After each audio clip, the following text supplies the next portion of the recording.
persoalan pengangkatan tenaga honorer, Komisi 2 DPR RI mendorong penyelesaian dengan mengedepankan asas kemanusiaan serta Undang-Undang Aparatur Sipil Negara. Ditemui di Komplek Parlemen Senayan, Jakarta, anggota Komisi 2 DPR RI Rianta menekankan pentingnya revisi Undang-Undang Nomor 5 Tahun 2014 tentang Aparatur Sipil Negara.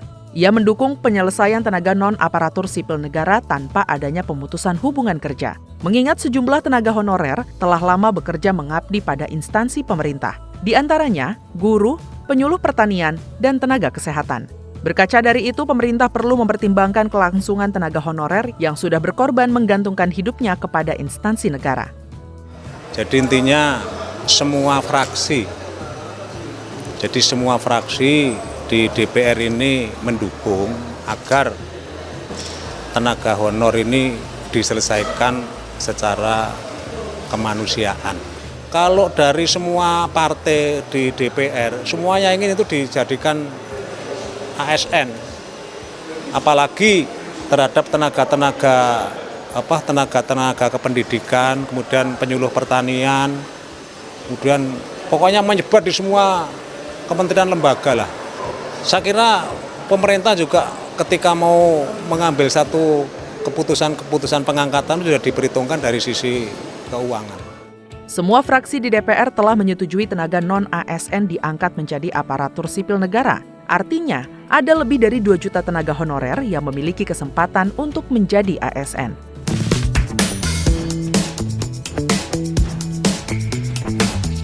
Peleburan pegawai honor menjadi pegawai P3K sebagaimana yang diperintahkan oleh Undang-Undang Nomor 5 Tahun 2014 itu diberi batasan waktu sampai dengan 5 tahun. Tanpa disadari, 5 tahun itu sejak 2018 sudah akan berakhir pada November tahun 2023 ini, nggak sadar. Jadi atas dasar itulah pihak Kementerian PAN RB mengambil kebijakan. Kita khawatir karena pegawai honor yang akan mengakhiri masa jabatannya itu setelah tidak lolos dalam tes P3K ini akan diberhentikan. Sementara mereka itu ada pegawai yang sedang diperlukan tenaganya. Jadi dalam sejuta itu mungkin kebijakannya itu tergabung dalam itu semua. Tapi yang jelas akan ada P3K dan tidak akan ada pemberhentian pegawai honor. Saya kira ini merupakan sebuah berita gembira juga yang tadinya menjadi sumber keresahan dari para pegawai honor yang jumlahnya sudah 2.300.000-an ya, seluruh Indonesia sudah 2 juta lebih. Padahal pegawai honor itu yang mau dileburkan ke P3K itu tadinya dites, ternyata yang sudah lulus tes itu 1 juta lebih. Nah, jadi sekarang bagaimana kita menangani yang 2 juta lebih itu? Nah, jadi setidaknya secara berangsur pemerintah mengambil kebijakan membuat program singkat dulu, yakni 1 juta dulu dalam tangan. Artinya akan dijadikan pegawai P3K. Jadi itu benar adanya. Dulu ada 3.414 klasifikasi jabatan. Sekarang sudah kita pangkas hanya 3 jabatan saja, 3 kelompok jabatan, sehingga ini sangat lincah. Begitu juga penyelenggaraan proses bisnis layanan kepegawaian. Selama ini teman-teman ASN merasa ribet, ngurus pensiun repot, ngurus kenaikan pangkat repot, dan lain-lain. Dan ini sudah kita pangkas. Layanan kenaikan pangkat dari 14 tahap kita pangkas jadi 2 tahap. Tadi kami laporkan kepada Bapak Presiden. Ini dikerjakan oleh teman-teman BKN. Layanan pensiun dari 8 tahap sekarang tinggal 3 tahap. Layanan pindah instansi dari 11 tahap sekarang menjadi 3 tahap.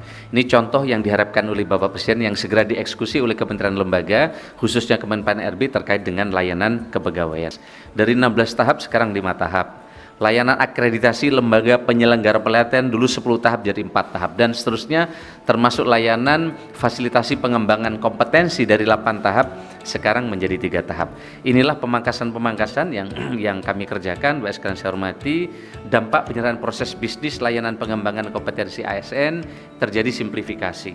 Penyerahan regulasi ASN, next, kami sudah sedang bekerja keras dengan 1 PP ASN. Ini nanti dari yang lama ke yang baru akan jalan. Next, terkait dengan penyerahan regulasi ASN, kami sedang menyelesaikan 1000 PP sekarang. 1 PP yang akan nanti menggabungkan 1031 aturan tentang ASN. Ternyata ribuan aturan ASN tidak bisa juga ke kelas dunia karena kadang kita sibuk antar aturan dengan aturan.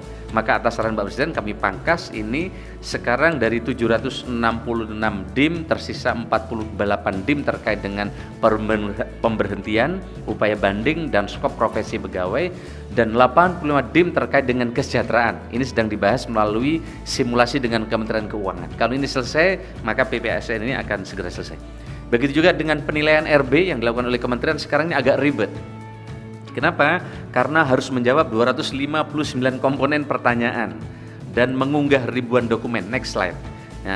Nah sekarang kita rubah ke 26 dampak.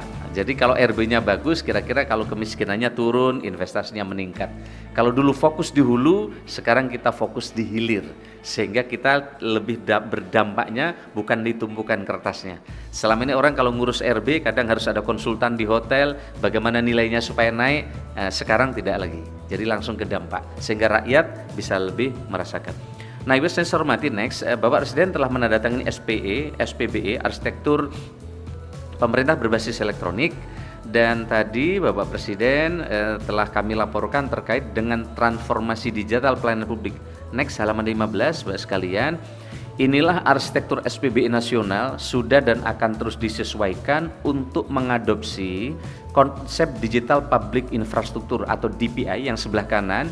Ini adalah konsep yang sekarang menjadi tren dan pegangan beberapa negara yang isinya adalah di situ terkait dengan payment, digital ID, dan data exchange. Sehingga yang kiri nanti ini tidak lagi silo karena nanti akan terintegrasi lewat yang kanan. Jadi yang tengah itu ada G2C, ada G2B, government to business, ada government to government, dan government to employee. Jadi yang G2A itu misalnya urusan kepegawaian, ya. Jadi nanti akan diintegrasikan, tapi layanan di bawahnya adalah backbone-nya adalah data kependudukan. Nah, oleh karena itu maka mulai arsitektur SPBE ini tidak mengutamakan pembangunan aplikasi baru. Sekali lagi, sistem pemerintah berbasis elektronik ini bukan membangun aplikasi baru. Bapak Presiden memberikan arahan tidak boleh lagi membangun aplikasi-aplikasi baru. Sekarang ini lebih dari 27.000 aplikasi, sehingga bayangkan rakyat akan susah untuk membuat akun satu-satu untuk mendapatkan pelayanan digital. Nah, dengan SPBE ini diinteroperabilitaskan. Nah, interoperabilitas SPBE inilah sebelumnya Bapak Presiden telah menandatangani Perpres, di mana di sini next Menpan RB sebagai Ketua Tim Koordinasi SPBE Nasional. Di situ juga ada Menteri Bappenas sebagai CDO, kemudian Menteri Keuangan sebagai CFO-nya, Kepala BSN sebagai CISO-nya, kemudian Menteri Kominfo sebagai CTO, Menteri Dalam Negeri sebagai CRGO, dan Kepala BRIN sebagai CRIO-nya.